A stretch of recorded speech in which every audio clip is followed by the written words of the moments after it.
বেশি ঘাড় মারে ভালো লাগে মোটামুটি। আপনি কখন যাচ্ছিলেন? 9:30টার সময়।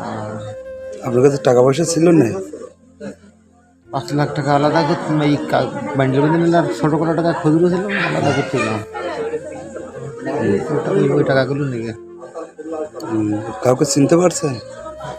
একটা ছেলের পুরোটাই চিনি, আমার মেয়াসের সাথে একসাথে পড়াশুনো করতো। আমি রাত্রে জানতে যেতাম। আচ্ছা, একটা ছেলে এমনি দেখলি চেনে, বাপের নামটা আমি জানি না। আর বাকি কোটা চিনতে পারি।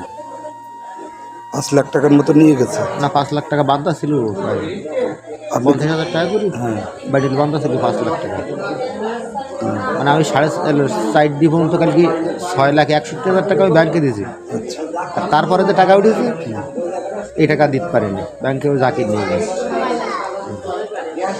এই টাকা কাছে কিনে গেছে। আপনার কীভাবে মারলো? মোটরসাইকেলের উপর একটু বলুন। আমি মোটরসাইকেল চালাইছিলাম, মানে সোলো করে ওই খারাপ রাস্তায় চালানোর পরে ওরা ওই কালভোটের 2 সাইডে লোক ছিল। কতজন লোক? ওরা 6 থেকে 7 জন হবে। ওরা এসে ওই 2-5টা এসে আমার বাড়ি কী দিয়ে মেরিয়েছে, আমি রড দিয়ে মেরিয়েছে, কী দিয়ে মেরিয়েছে তাকে বলতে পারবো না।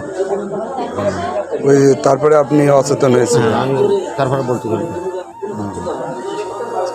আপনি কী চাচ্ছেন? কি আপনি কী চান? কী চান আপনি? আমি কিছু চাইনি, কী চাই, আমি চাই ওদের শাস্তি হয় যেন, আমাদের মেরিয়েছে।